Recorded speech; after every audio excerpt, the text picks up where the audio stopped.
जे नाज़रीन, कराची में मीर सिकंदर अली टालपुर की रिपोर्ट मुताबिक अहम खबर शेयर कयूं पिया।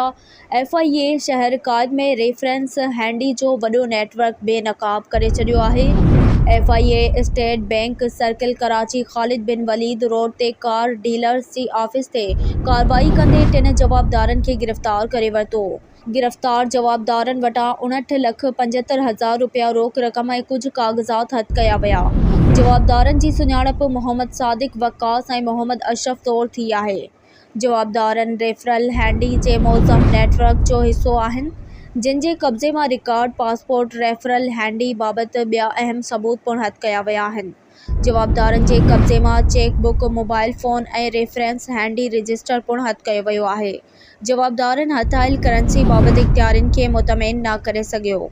जवाबदारनि ख़िलाफ़ कार्रवाई ॻुझी इतला ते कई वई। जवाबदारनि ख़िलाफ़ केस दाख़िल करे जांच शुरू कई वई आहे।